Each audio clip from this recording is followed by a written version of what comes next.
Dear students, आज के lecture में हमने अगस्टन सेज की 18th सेंचुरी की सोसाइटी ओवरऑल सोसाइटी को हमने डिस्कस करना है. We are going to describe, we are going to explain, we are going to look into the society of the 18th centuries.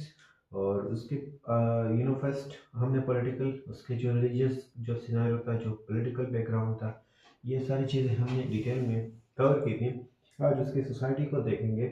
So that will help us in understanding the literature of that particular age. सो अगर हम society की बात करते हैं तो the first term की society किस तरह से थी 18th सेंचुरी ऑफ इंडिया की, और उसका क्या टोन टर्म की क्या करेक्टरिस्टिक थी. तो सबसे पहले जो फीचर्स हमें मिलता है कि ये जो सोसाइटी थी वो एरिस्टोक्रेटिक सोसाइटी थी. It was the aristocratic society. This was the first feature of the society of the 18th centuries. और दूसरी जो चीज़ थी कि पॉलिटिकल जो पॉलिटिकल पावर की जो कंप्लीटली जो पॉलिटिकल पावर की जो कंसंट्रेशन थी, वो actually the political power was concentrated in the nobility. वो किस पर कॉन्सेंट्रेट कर रहे थे? वो नोबिलिटी पर कॉन्सेंट्रेट कर रहे थे. और साथ साथ चाहे नोबिलिटी में ये दो थे हमारे पास, चाहे वो whether it was a Whig और whether it was a Tory, लेकिन जो नोबल्स थे, लोग उन पर ज़्यादा फोकस था 18th सेंचुरी सोसाइटी के पॉलिटिक्स का. क्योंकि इनका जो ज़्यादातर जो इंटरेस्ट था, इनकी जो दिलचस्पी थी, वो जो अनरियल, हम भी उसको कह सकते हैं अनरियल रूटन अनरियल रूटन पौरा, इसके ऊपर जो एरिस्टोक्रेटिक थे उनके ऊपर इनका ज़्यादातर फोकस था. और ये लोग क्या करते थे, इसकी जो दूसरी जो फीचर्स थी एरिस्टोक्रेटिक तो थी, लेकिन इसके साथ साथ जैसे कि आजकल पाकिस्तान में भी होता है कि ये लोग ब्राइबिंग द वोटर्स, कि ये लोग वोटर्स को ब्राइब्स करते थे, पैसे देते थे, so in order to get their votes in their own benefits. और ये एक एक्सेप्टेबल चीज़ थी इलेक्शंस में. और ये कैश जो था, ये एक्चुअली कभी कभी इसलिए दिया जाता था ताकि दूसरे को रूल आउट किया जा सके इलेक्शन से. और इसके अलावा जिस तरह से आजकल की जो पॉलिटिकल जो सिचुएशन है, बिल्कुल उसी तरह से चीज़ें थी. मतलब कुछ लोगों को फाइनेंशियली इंसेंटिव दिए जाते थे, कुछ लोगों को उनको मोरली या मीन सेक्सुअली उनको एक्सप्लॉइट किया जाता था, या फिर उनको वो चीज़ें दी जाती थी सिर्फ और सिर्फ इसलिए ताकि चीज़ों को अपने फेवर में किया जा सकता. तो ये उन दिनों का इलेक्शन का जो प्रोसेस था वो इन्हीं दौर से गुजर रहा था. और जो कम्प्लीटली जो कॉरपोरेट बॉडीज़ थी, उन दिनों की जो सबसे जो अहम जो चीज़ें थी, जो कॉरपोरेट्स बॉडी, जिसमें सबसे पहले हमारे पास कॉरपोरेट्स बॉडीज़ में जो बॉडीज़ थी, उसमें सबसे पहले जो हमारे पास आती है म्यूनिसिपल म्यू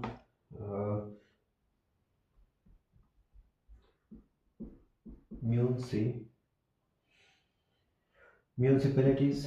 ये म्यूनसिपल जो थी या म्यूनसिपैलिटीज़, ये कॉरपोरेट बॉडीज़ में एंड यूनिवर्सिटीज़, ये दोनों, एक तो म्यूनसिपल जो दो कॉरपोरेट बॉडीज़ थी, जो जिसमें एक म्यूनसिपल था तो दूसरी यूनिवर्सिटीज़. म्यूनसिपैलिटीज़ एंड यूनिवर्सिटीज़, ये दोनों क्या थी, ये इक्वली एक्चुअली ये इक्वली क्या थे, ये करप्ट थे. दे वर इक्वली करप्ट. चाहे वो यूनिवर्सिटीज़ थी या फिर चाहे वो म्यूनसिपल पार्टीज थी, ये लोग करप्ट थे.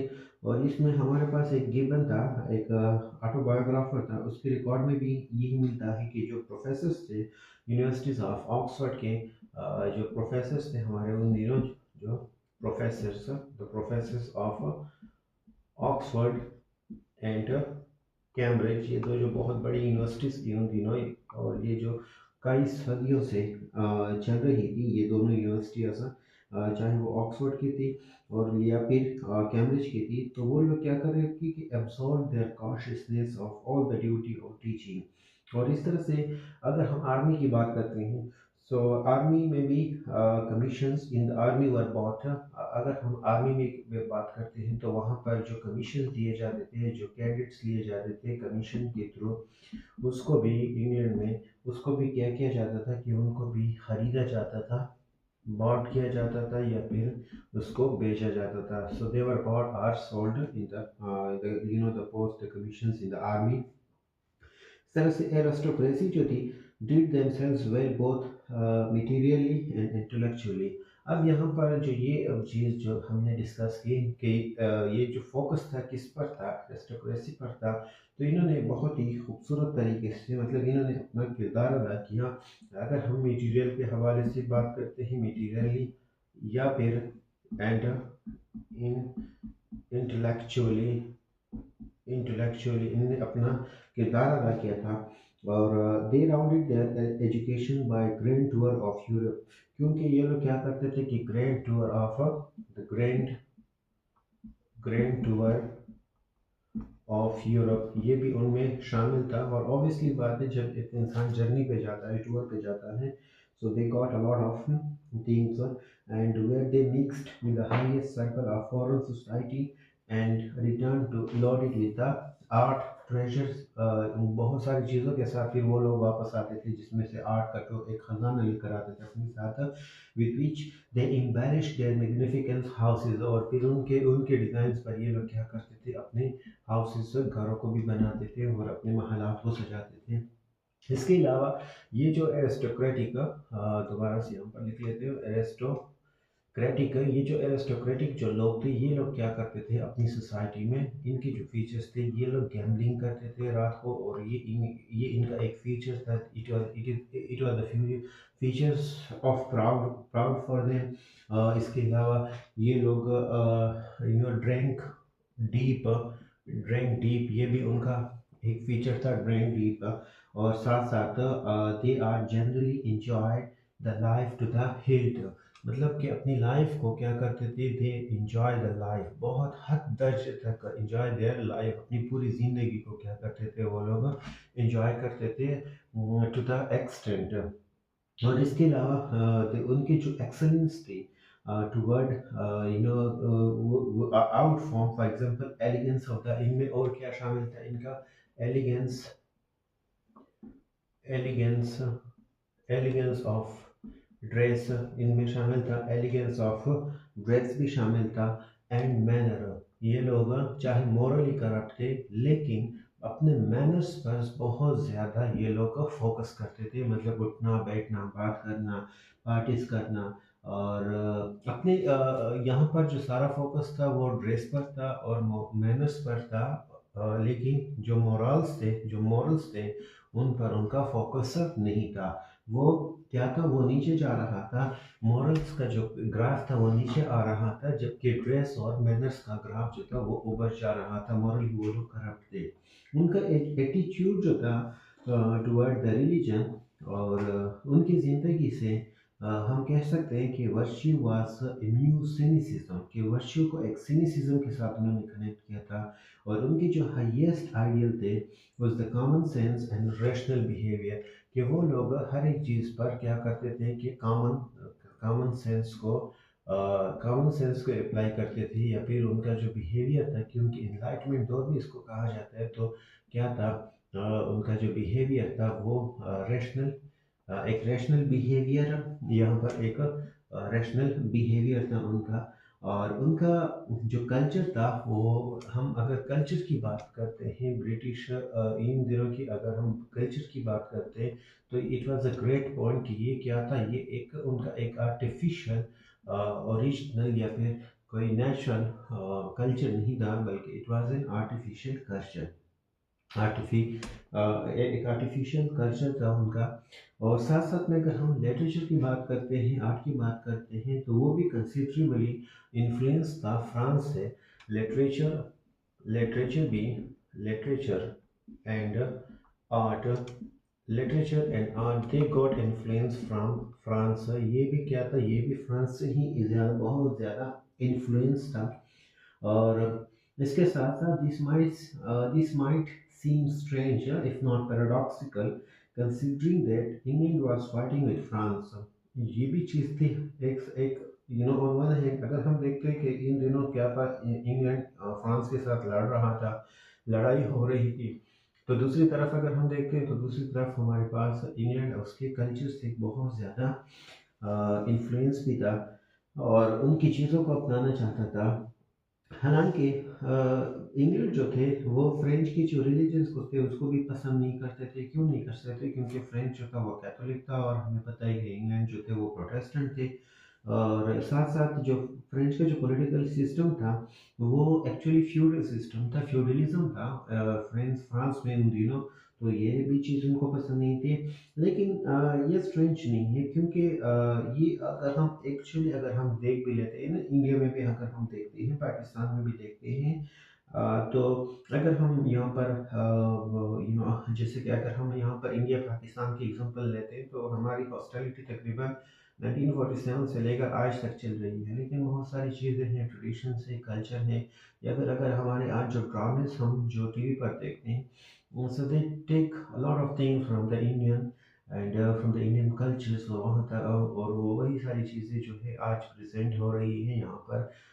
जैसे कि अगर हम यहाँ पर एक एग्जांपल ले लेते हो, अगर हम 90s की बात करते हैं, 80s की बात करते हैं, 70s की बात करते हैं, तो साड़ी का देखना in the on on the screen, so it was a very unique thing. लेकिन आजकल वो सारी ड्रेसेस जो पहले लोग नहीं सोच सकते थे कि women's would wear such dresses and they would come on the screen, लेकिन आज वो सब कुछ हो रहा है। तो यहाँ पर जो ये सारी चीज़ें जो थी ये नॉर्मल थी लिटरेचर की। वो कहते हैं कि लिटरेचर की कोई बाउंड्रीज नहीं होती। तो इस तरह से ये लोग जो थे क्योंकि लिटरेचर का कोई जियोग्राफिकल कोई बाउंड्रीज नहीं है, वो इंटरनेशनल ही होता है। और इन पर फ्रेंच का इन्फ्लुएंस बहुत ज़्यादा था इंग्लिश लिटरेचर पर। और ये जो इन्फ्लुएंस था ये दोनों साइड से था। ये गुड भी था, गुड इन्फ्लुएंस भी था, और ये बैड इन्फ्लुएंस भी था इसका। इन दोनों पे बात करेंगे कि गुड किस तरह से था और बैड किस तरह से था। क्योंकि 18 सेंचुरीज की अगर हम बात करते हैं 18 सेंचुरीज में, तो ये प्रोज में तो ये इंतहाई गुड की था, बहुत ही अच्छा था। लेकिन अगर हम पोइट्री की बात करते हैं तो पोइट्री में इनका जो इन्फ्लुएंस था वो स्टैंडर्ड, वो एक लेवल, वो एक मयार के तक नहीं था। वो बहुत ही ज़्यादा बुरा था। क्योंकि 18 centuries is preeminently the age of poetry. क्योंकि 18 सेंचुरीज को हम क्या कहते हैं, the age of, sorry, it was not an age of poetry but actually it was age of prose. इसको हम एज ऑफ प्रोज कहते हैं इंग्लैंड में। क्योंकि यहाँ पर जो प्रोज था उसने एक नई किस्म की स्ट्राइड ली थी in developing clarity of the thought. क्योंकि प्रोज में यहाँ पर लिखा, क्योंकि प्रोज में क्या आ चुकी थी, वो एक क्लियरिटी आ चुकी थी, क्लियरिटी ऑफ थॉट आई थी, क्लैरिटी ऑफ थॉट्स हमें देखने को मिली थी। और इसके साथ साथ इसमें जो प्रिसीजंस थी, जो एलिगेंस था, प्रोज में हमारे पास बिल्कुल प्रिसीजंस आ चुकी थी। एक एलिगेंस, एलिगेंस ये भी आया था, एलिगेंस भी आया था, एलिगेंस ऑफ एक्सप्रेशन भी आया था। और इसके साथ साथ जो फ्रेंच लिटरेचर था उसने इन्हीं सारी क्वालिटी को एक्सेल किया था। तो फ्रेंच इन्फ्लुएंस जो था वो बैड था, वो डेफिनेटली पोइट्री में बैड था। क्योंकि वहाँ पर फ्रेंच क्या था, वो स्केप्टिसिज्म एंड रैशनलिज्म्स को were dampened, the imagination on the poetry is nourished। तो the influence of the Italy is so, जैसे कि अगर हम कह सकते हैं कि जो इटली का जो इन्फ्लुएंस था, अगर हम एलिजाबेथन के साथ उसको कंपेयर करते हैं तो उस एज में हम was in this age confined to the opera and music. ये सारी पोइट्री इसी एज में सिर्फ Elizabethan, let me clear this things. Elizabethan age में जो पोइट्री जो हो रही थी, जो शेक्सपियर वगैरह जितने भी पोएट्स थे या फिर बाकी जितने भी थे, जो मिल्टन था या फिर और भी जो बाद में आ रहे थे, तो जॉन मिल्टन तो नहीं कह सकते, लेकिन स्पेसिफिकली अगर हम शेक्सपियर की बात करते हैं तो इमेजिनेशंस, क्योंकि there the people love the nature. क्योंकि वो लोग क्या करते थे, नेचर को ही देखकर, सोसाइटी को ही देखकर चीज़ों को करते थे, इमेजिन करते थे, and they were favouring the nature. तो इमेजिनेशन के through they were creating things. और जिस तरह से अगर हम इटली में हम बोकाशो की बात करते हैं या फिर पेट्रार्क की सोनेट्स की बात करते हैं, लव पोएम्स, तो ये सारी चीज़ें थी। लेकिन 18 सेंचुरीज में सिर्फ और सिर्फ ये पोइट्री जो थी सिर्फ ओपेरा एंड म्यूजिक तक लिमिटेड थी। तो ये काफ़ी डिफरेंस था कि एक बहुत बेहतरीन एज गुजर चुका था पोइट्री का, ड्रामा का, लेकिन वो एज अब यहाँ पर नहीं था। और अगर हम जनरल पॉलिटिकल स्टेबिलिटी की बात करते हैं, जब रेवोल्यूशन हुई, फॉलोइंग द रेवोल्यूशन, अब हमें पता है रेवोल्यूशन कब हुई थी। रेवोल्यूशन जो फर्स्ट रेवोल्यूशन हुई थी 1688 में, जिसको ब्लड रेवोल्यूशन कहते हैं। So the 18th century in England was an era of peace and prosperity. उसमें फिर दोबारा से पीस भी आया, प्रोस्पेरिटी भी आया। और Englishman having won their liberties after a long a long struggle settled down to the business of peaceful and civilized living.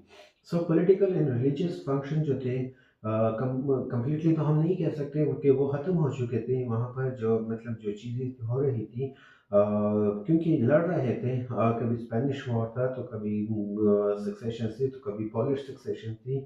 और लेकिन यहाँ पर जो एक्चुअली जो ये एक मेन फीचर था लिटरेचर में कि ये जंग जो इंटरनल जो वॉर्स थी, एक्सटर्नल तो चल रही थी चीज़ें पॉलिटिकली, लेकिन जो इंटरनल वॉर्स थी, इंटरनल वॉर्स भी थे, लेकिन ये वॉर्स अब पेन पर हो रहे थे इंस्टीड ऑफ स्वॉर्ड। ये लोग स्वॉर्ड से निकल आए थे, और ये लोग अगर जंग करते थे तो पेन के थ्रू करते, अपनी पेन सिंबलाइज राइटिंग के, अपनी राइटिंग के थ्रू ये लोग क्या करते थे, एक दूसरे को टारगेट करते थे। और किस तरह से अगर टारगेट करते थे मीन्स सेटायर्स लिखते थे, एक दूसरे पर चीज़ें लिखते थे। कोई एक ग्रुप को फॉलो करता था तो कोई टॉरिस को फॉलो करता, तो कोई विक्स को।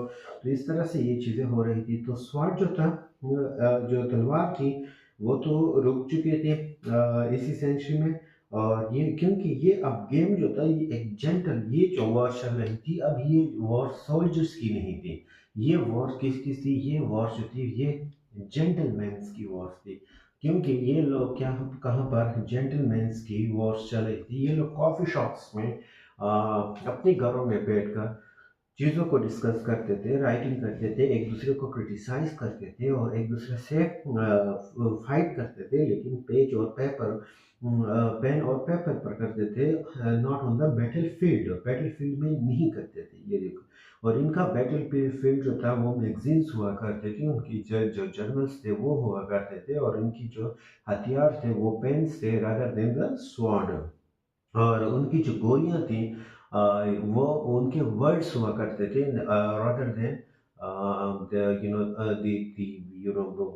the bullets or anything else, हम कह सकते हैं। तो यहाँ पर जो ये सारी चीज़ें हो रही थी, हम ये नहीं कह सकते कि ओवरऑल सोसाइटी जो थी वो सही थी अगर यहाँ पर जेंटलमैन थे, लेकिन यहाँ पर नंबर ऑफ स्टेबिंग्स सोसाइटी में अगर हम देख लेते हैं तो यहाँ पर बहुत ज़्यादा स्टेबिंग्स भी होती थी, मीन्स क्रिमिनल एक्टिविटीज़ भी बहुत ही ज़्यादा हुआ करती थी इन दिनों में। और इसके अलावा जो जो नंबर ऑफ जो स्टेबिंग्स थे या फिर जो मर्डर्स इससे पहले, अब यहाँ पर कम हुई थी। स्टेबिंग्स भी चल रही थी और साथ में जो मर्डर्स वगैरह हुआ करते थे, ये तो इंसान की फितरत में है कि ये सब कुछ करेगा। लेकिन इस दौर में, इस सोसाइटी में, ये इसमें इसकी जो लेवल ऑफ इंटेंसिटी थी उसमें कमी आई थी कंसिडरेबली। और जो ड्यूल विद पिस्टल्स या फिर हथियार से, वो आज भी इन लोगों का, मतलब अगर हम साइड पे कह सकते हैं कि ये तो नहीं कह सकते कि पूरी सोसाइटी एजुकेटेड थी या ये सब कुछ कर रहे थे। तो इस तरह से कुछ पिस्टल भी इजाद हुई थी इन दिनों में, तो ये लोग कंटिन्यू कर रहे थे 19 सेंचुरीज में। और लंदन के जो स्ट्रीट्स थे कंप्लीटली तौर पर अनसेफ थे। मतलब हम नहीं कह सकते कि वो बिल्कुल प्रोटेक्टेड थे। और क्योंकि क्वीन एना में, और क्योंकि वहाँ पर क्वीन एना के दौर में वो इतने से ज़्यादा सेफ हिफाजत, वहाँ पर राइटिंग, वहाँ पर जल से जुलूस हुआ करते थे, रॉबिंग्स भी हुआ करती थी। और जिस तरह से हमने कहा कि बारबेरिज्म जो था वो भी हुआ था। लेकिन ये इनकी जो लेवल थी वो थोड़ी सी कम थी अगर हम बाकी एज के साथ कंपेयर करते हैं। हाँ, साथ में स्प्रेड ऑफ एजुकेशन जो था वो ज़्यादा हो रहा था, वो become more order and peaceful. और साथ में clubs, coffees, clubs, coffee shops, clubs, coffee houses, clubs and coffee coffee houses, ये बहुत ज़्यादा हुए थे। और इस तरह से जो ज़िंदगी थी वो बहुत ही ज़्यादा इन रोशन हो चुकी थी लिटरेरी और पॉलिटिकल डिस्कशन से। और इस तरह से जो एक प्राइवेट जो क्लास थी इसी सेंचुरीज के, उन्होंने एक high level of education and culture हासिल की थी। और जो यूनिवर्सिटीज में तो सारे करप्ट थे, लेकिन बहुत सारी चीज़ें थी जो वो खुद से ही कर रहे थे। एंड वो ये nobility, it was the nobility then the crown, मतलब कि जो किंग या क्वीन नहीं थे बल्कि जो नोबल्स लोग थे। अब यहाँ पर ये लोग क्या कर रहे थे, ये लोग पेट्रोनाइज कर रहे थे आर्ट्स को, लेटर्स को, क्योंकि high standard of the culture is advanced bye such eminent personality. इसमें हमारे पास एमिनेंट पर्सनालिटी में कौन कौन है? डॉक्टर डॉक्टर जॉनसन्स भी है, जॉनसन्स भी आते हैं, डॉक्टर जॉनसन्स भी आते हैं। इसमें हमारे पास एडम ब्रूक्स भी हैं। और पॉलिटिकली अगर हम देखते हैं तो इसमें हमारे पास श्रीडन श्रीडन पीट, फॉक्स, श्रीडन पीट श्रीडन भी है, पीट भी है, फॉक्स भी है हमारे पास। और इस तरह से ज़्यादा, बहुत ज़्यादा ग्रेट स्कोर ऑफ नंबर में लोग, अगर हम लिटरली, अगर हम ये कल्चर में थे, अगर हम बात करते हैं लिटरेचर के फिगर में, तो लिटरेचर में हमारे पास जो प्रोमिनेंट फिगर है उसमें हमारे पास एडिसन है। और एडिसन के अलावा स्टीले है, एडिसन है, स्टीली है, और जॉनसन्स भी है। जो अभी हमने कल्चर के हवाले से भी उसको डिस्कस किया, जॉनसन भी है। और इसके अलावा हमारे पास यहाँ पर आता है गोल्ड स्मिथ भी है, गोल्ड स्मिथ भी है। और साथ में the task of educating and civilising the general public by means of their periodical, क्योंकि ये लोग यहाँ पर पीरियोडिकल मैगजीन्स वगैरह ये सब कुछ स्टार्ट हो चुके थे। And they help in the task by the peculiar religious and rationalist tendency of the age. तो इस तरह से क्लास डिस्टिंक्शंस जो थी यहाँ पर, वो वो इतनी ज़्यादा रिजेक्ट नहीं थी। लेकिन there was no class hatred, कि poor were content with their humble status, but the status of but the state of affair did not continue after the advent of the industrial revolution in the later George थी।